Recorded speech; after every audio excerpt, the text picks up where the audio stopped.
this is also the reason kung bakit mapapansin po natin.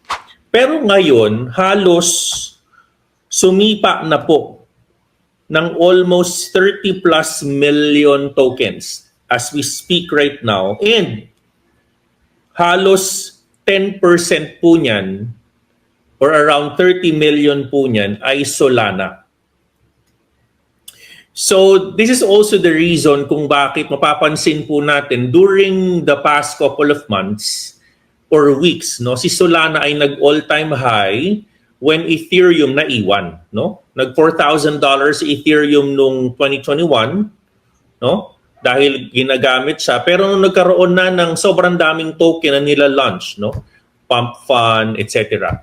Within the Solana token, 10% po ng entire token sa crypto universe is within the Solana ecosystem.